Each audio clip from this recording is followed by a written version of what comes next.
arch enemies. You want to fight, mister? I will give you one. Must save the galaxy from total destruction. Hey, it's Janelle Waz, and welcome back to another episode of Treknalysis. I know, this is my third video in a row talking about Eddington. Everyone's favorite traitor. And I was planning on talking about the TNG episode I, Borg, since a lot of you want me to talk about what the other captains would do.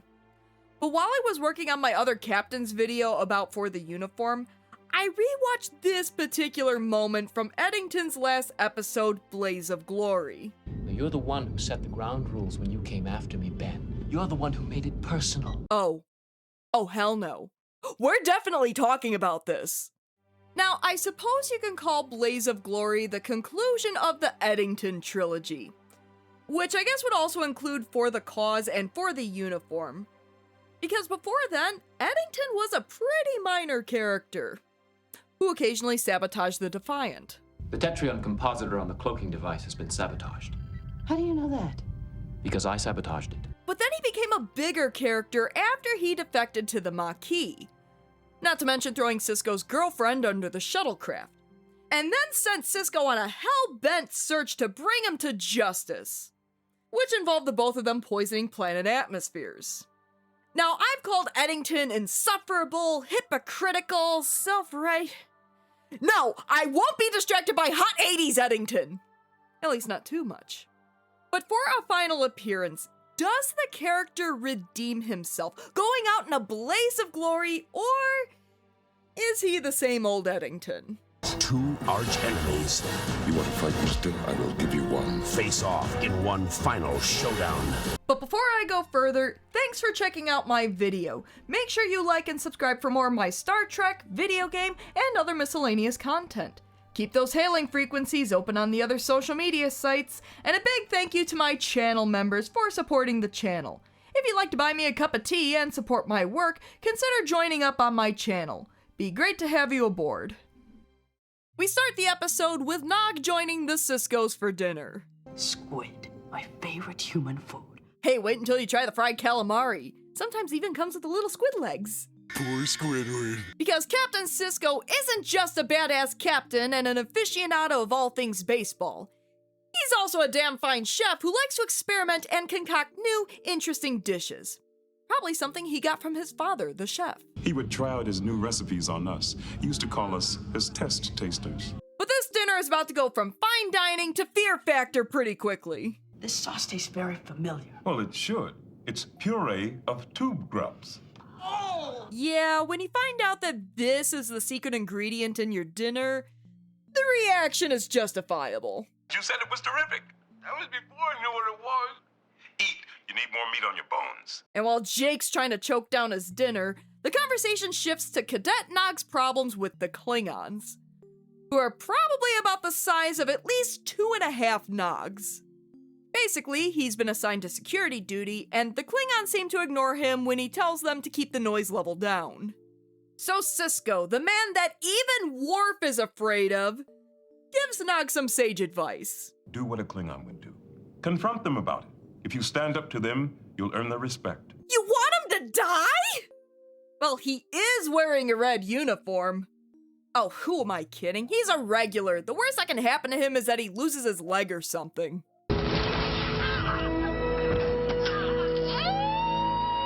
So of course, this is the perfect moment for General Martok to stop by and for Nog to implement Sisko's sage advice. Does it? Not now, Nog. Martok was on patrol and happened upon a Maquis-coded message. Now, it's been about 10 episodes since Sisko captured Eddington, and we hadn't heard much about the Maquis since. The Dominion War, though it hasn't officially started, is getting underway, so that takes up a bulk of the focus. But in those 10 episodes, the Maquis were just about wiped out by the Dominion and Cardassians. And this is the first time it's mentioned. Seems kind of a big thing to happen in the background, doesn't it? But the message is from a Maquis woman addressing Michael, and there are a bunch of missiles heading towards Cardassia. Okay, kind of a big deal. We should probably take care of that, right? Well, apparently the Klingons gave the Maquis some cloaking devices, which, hold up! Aren't you guys allies now? When Federation be mad at the Klingons for helping the Maquis, who are basically outlaws Starfleet was trying to arrest? And if that wasn't bad enough, the Klingons thought that maybe they just put the cloaking devices on ships, but they could very well have put them on the missiles. Oh god, we're doing those Wing Commander 3 missions! She's going to need an escort, especially since intel reports that Karathi are testing a new cloaked missile. And in a nice callback to For the Uniform, Sisko also states that the Maquis have biogenic weapons, among other deadly weapons. And with Cardassia under Dominion protection, they'll definitely launch a counterstrike against the Alpha Quadrant if those missiles reach Cardassia. And start a war that could destroy us all.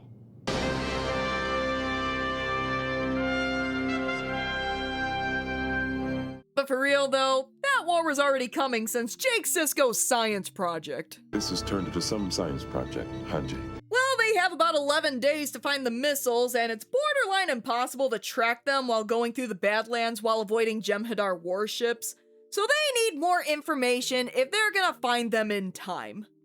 Luckily though, Sisko knows just the guy for the job. Someone who betrayed his uniform.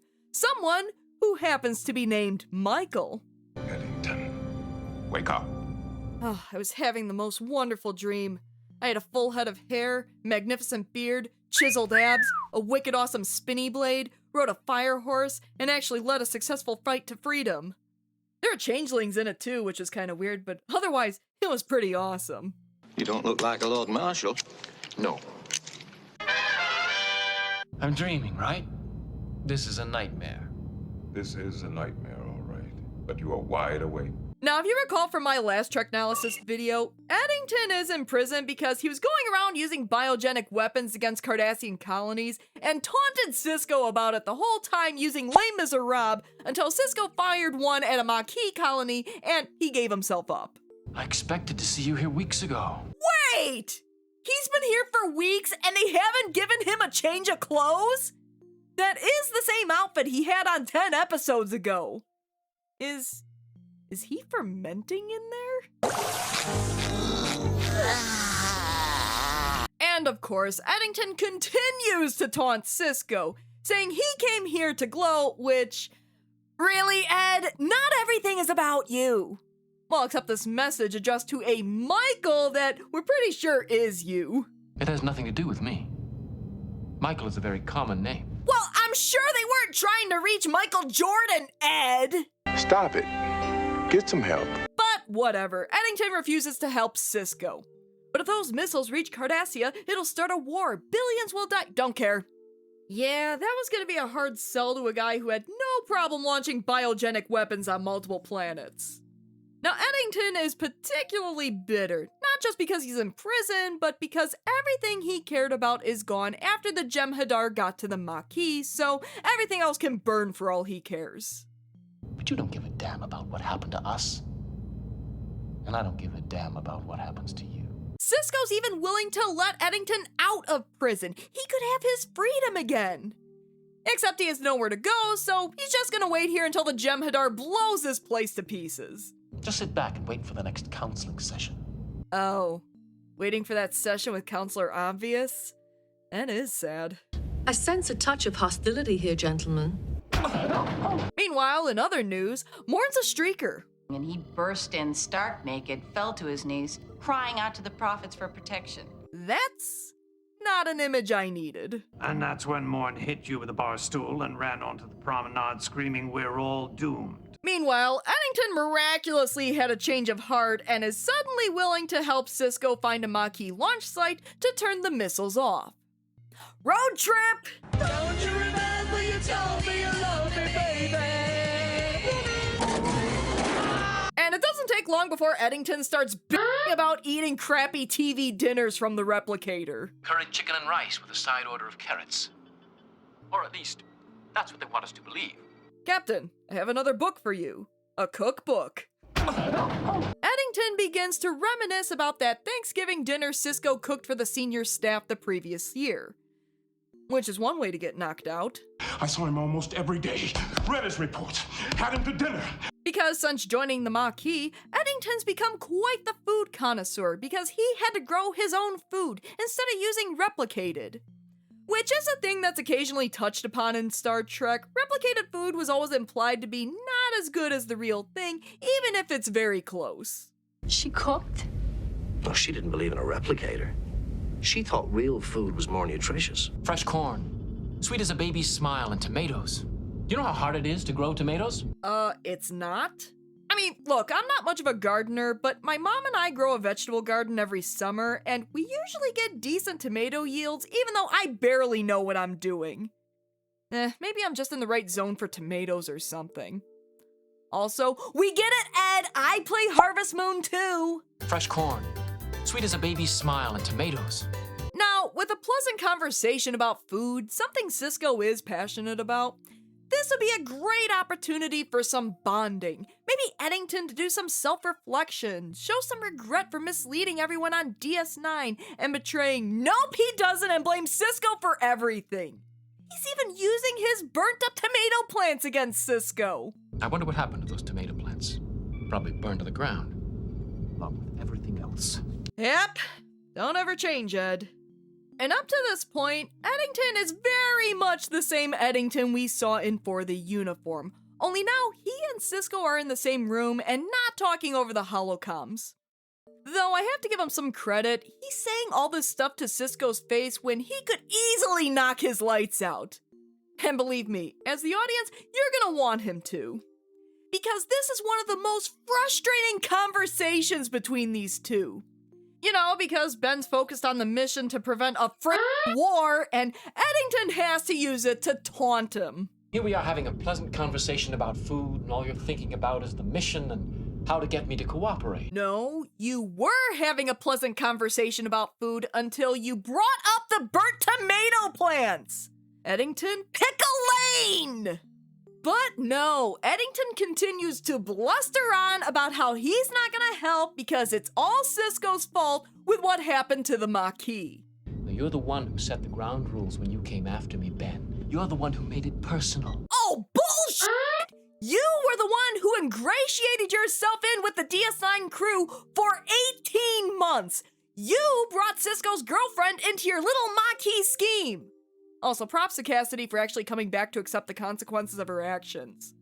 You brought up the Borg to a guy who lost his wife at Wolf 359. You were the one accusing Sisko of having it in for you when you committed treason and went around poisoning Cardassian colonies with no intention of stopping. You were the one egging Sisko on the whole time. Plus calling him Javert. Well, Javert, what are you really up to, Javert? All right, Javert. Sisko wasn't the one who made it personal. He was doing his job. You made it personal. I mean, for all your claims that Sisko is obsessed with you, aren't you a little obsessed with him? I mean, you wouldn't be the first one. He used to point me out whenever I walked across the campus. In fact, he wrote 5 psychology papers about our match. You could have looked the other way. You could have left the Maquis alone, but you didn't do it. You hunted us, hounded us. You were poisoning planets! Plus, he's a Starfleet officer. I'm pretty sure he's obligated to report it. I mean, somebody has to do their job around here. You betrayed your uniform! I expected better of you than that. So did a lot of people. People like Cal Hudson. Oh, shit, Eddington. Now who's making it personal? Again! And as a little refresher back to Season 2, Cal Hudson was Sisko's longtime friend and a fellow Starfleet officer who ended up joining the Maquis and was involved in a plot to kidnap Gul Dukat. And nothing of value was lost. And interestingly enough, Sisko ended up letting Cal go because he didn't want to kill a man for defending his home. Much to Dukat's disappointment. You disappoint me. Don't expect me to lose any sleep over it. I know a couple of people brought up that Sisko was hellbent on bringing Eddington in while he let Cal go, but the way I see it, while Cal might have been leaking info to the Maquis, he wasn't working under Sisko and abusing his trust to do it. That's a bit different than what Eddington did. Sisko was probably more disappointed in Cal as opposed to feeling duped by Eddington. So Eddington updates Sisko that Cal was killed in a skirmish with the Cardassians. and you can tell Sisko is deeply pained by the news. Cal was his friend, and he still cared about him in spite of their differences. But he forgave you, which is ironic considering you never forgave him. Holy Will you shut up? How do you know what was in his heart? He was his friend while you were still running around with a magnificent head of hair. There are kingly virtues other than bravery. Courtesy is one of them. Sorry. Again, it's Eddington's self-righteous attitude insisting that it's all about Ben's ego, his record, with zero self-reflection that maybe, just maybe, if he didn't goad Ben into an 8-month hunt for him and continue to poke the bull to the point that he got captured, he might not have been in prison being all butthurt that he was captured. Not when you were so busy measuring yourself for an admiral's uniform. Oh, that's rich, Ed! Last time on Star Trek Deep Space Nine. I have the assignment I want, I have the crew that I want. The rank doesn't make much difference. You don't get to be a captain wearing a gold uniform. Yeah, you don't get to be captain wearing the same leather jacket from weeks ago either. Well, as someone who is obsessed with rank and title, congratulations, Captain. And finally, Sisko's had enough, and he calls Eddington on his delusions of grandeur and that he's blaming everyone else except himself. Thank you! How he wanted to play hero, and he ended up pushing the Cardassians into the Dominion, which ultimately led the Maquis to their graves. Michael Eddington gets to take off his gold uniform and play hero. That's what you always wanted, to lead troops in a glorious cause. Oh man. He really does think he's Colwyn from Krull, doesn't he? Only the less successful version. And less hot as well. Is it foolish to defend your world? And to fight for your homes and families? Again, Eddington had no business being that hot in the 80s. Well, if Eddington can't have his victory, at least he can have revenge. And Sisko asks if he wants to be known as the guy who helped bring about the worst war in Federation history. Not quite the legacy I had in mind, but I can live with it. Well, we all know Sisko can. I think I can live with it, because I can live with it. I can live with it. The conversation ends there, but I do like how the shot lingers on Eddington's unsure expression. The episode doesn't tell you what's on his mind, so it's left up to your interpretation. Is he contemplating Sisko's words? Is he sure of what he's doing? Does he even believe his own words? We just witnessed an explosive conversation where Eddington and Sisko confront each other, and it ends on a quiet moment that really works. As far as I'm concerned, my life is over. I'm dead. For a dead man, you talk a lot. Now, the B-plot is Nog gaining the confidence to stand up to the Klingons. It's sprinkled throughout the episode for some lighthearted moments, but it's pretty quick and I'll just summarize it here. Nog is taking Sisko's advice to heart and tries to confront the Klingons at Quarks. They're a few decibels over the limit and they're disturbing the peace. 70 decibels. They're mine. You okay? Fine. Later on, Nog decides to bust them for loitering on the upper level of the promenade. He confronts them and impresses Martok, leading to a pretty great bit of dialogue. Courage comes in all sizes, but don't tempt fate. And by the next time they see each other, Nog finally got some respect. I finally got some respect. It's a nice lighthearted B-plot that keeps an otherwise serious episode from getting too dark. Back in the Badlands, Eddington? I was having that wonderful dream again. Well, there are 2 Jem'Hadar ships heading their way, and Eddington is still unwilling to help. So Sisko decides to get a Raktajino. Now. Throat's a little dry. This is like Janeway-level antics. Chakotay, you take over. I'm gonna have a cup of coffee. Captain, the K's under attack. I said coffee. We basically have Sisko and Eddington in a high-stakes game of chicken. Sisko's going to sit back while the Jem'Hadar rush this way to see if that encourages Eddington to help. He doesn't really have a death wish and doesn't want to see the Alpha Quadrant plunge into war. And Ben is ultimately right. One thing I will say about these replicators, they sure know how to make Klingon coffee. Okay, fine, I'll get you to the launch site, but then we're gonna have it out. And you know Sisko was training for that fight. He's just a man, like me. Actually, Eddington plans to kill him. Except you should see the crazy shit Sisko's capable of. Let's see how this works. Hey, so I totally just threatened you, but are my personal items still on the station? Specifically, my lucky loony. You're a little loony.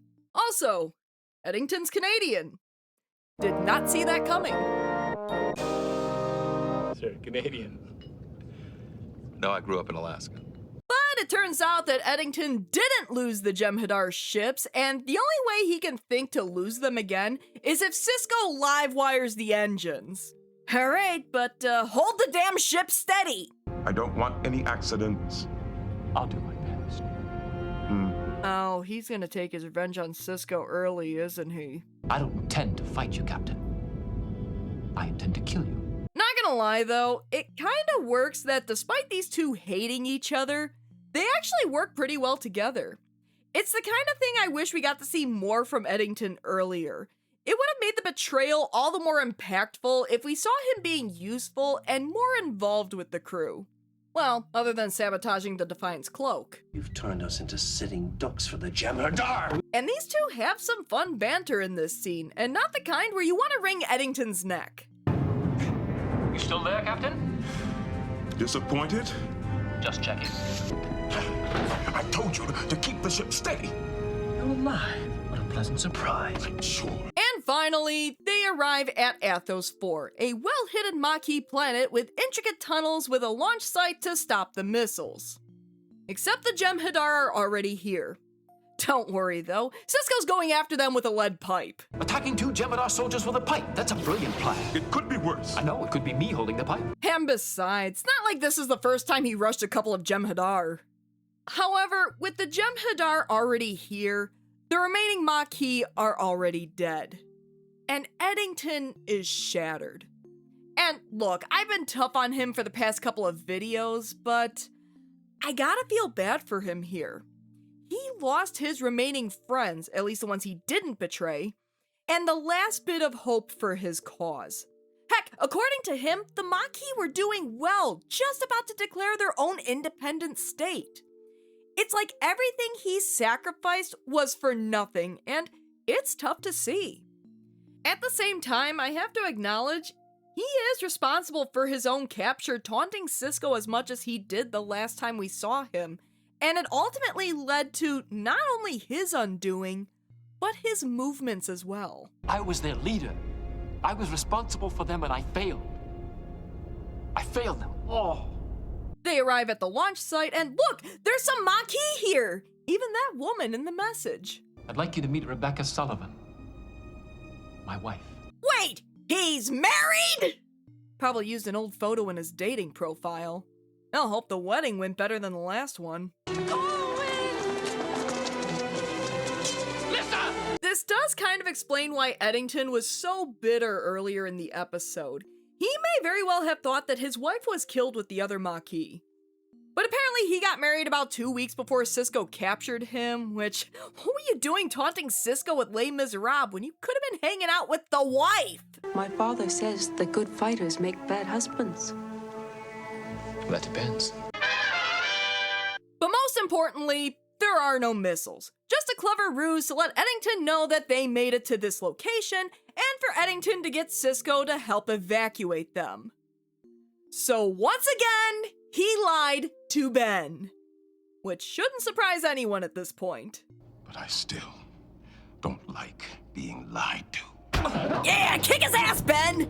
But the Jem'Hadar are coming, and both Sisko and Eddington will hold them back while the others get to the runabout to safety. I'm staying with you. Oh no! Listen, I know Kenneth Marshall had a fiance in Krull, but this just feels so weird. Would have been better if he was hot, though. Damn it! Shot 1 day before retirement! In the business, we call it retiring. And holding Ben at gunpoint once again, Eddington tells him to go on without him to get the others to safety while he makes one last stand. Still think Ben could have punched him and carried him to the runabout, though. And with that, Eddington sacrifices himself to save his people.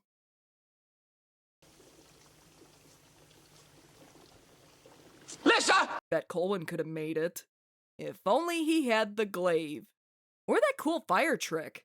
Back on the station, Sisko and Dax reflect on the character of Michael Eddington, the complicated man who couldn't have picked a more romantic way to go out, fighting for a lost cause. I called him a traitor once. But in a way, he was the most loyal man I ever met. Let's not get carried away, Ben. And that was Blaze of Glory. While the larger universe details kind of pop up out of the blue, like the Maquis being wiped out or the Klingons helping the Maquis, it does serve as a fitting end to both the character of Michael Eddington and the Maquis as a movement. Yes, I know Voyager was still technically going on, but they didn't do nearly enough with the Maquis. While I don't see a whole lot of places the character could have gone after this point, it really is kind of a shame Eddington didn't have more episodes like this because Kenneth Marshall and Avery Brooks play well off each other. They're both good actors and the characters work well together and have entertaining banter. Heck, even the original premise of this episode sounded kind of cool and I kind of want to see what that would have looked like now. But did Blaze of Glory redeem Eddington? Yes and no. While he is still an ass during the first half of the episode, there's enough in the second half to make you feel sorry for him. All his work with the Maquis, throwing away his career for a cause he believed in, went up in flames with seemingly no hope of getting it back. You can't help but feel sorry for the guy. And then just when he regains a little hope, he dies. Granted, going out as the hero he wanted to be. But I feel like he was elevated to sainthood at the end of the episode, and everyone, including Sisko, forgot about all the shit he put them through. And not that long ago either. Heck, he has no regrets about what he did. He's unrepentant until the end and still tries to pin it on Sisko, refusing to accept responsibility for his actions. Interestingly enough, though, Kenneth Marshall admitted he was surprised that the writers brought Eddington back so quickly after For the Uniform, and I have to wonder if I would have viewed him less harshly if Blaze of Glory was later in the show, maybe even in the following season. But as infuriating as Eddington can be, even in this very episode, the ending did successfully make me feel bad for the guy, and that's no easy feat. From fairly minor character early on, to adversary, to even tragic hero, one thing is for certain. Eddington definitely went out in a blaze of glory. Okay, it bears repeating. Eddington had no business being that hot in the 80s! Would you follow a king? A king? So what about you? What did you think of Blaze of Glory? Did you love it? Did you hate it? Was it a fitting ending for Eddington? Did the character have potential in the Dominion War arc, or was this the right moment for him to be written out? And what are some of your favorite minor characters in Star Trek? Please, leave comments below and discuss.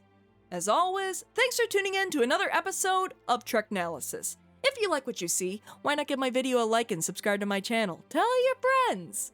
Until next time... Fresh corn, sweet as a baby's smile, and tomatoes.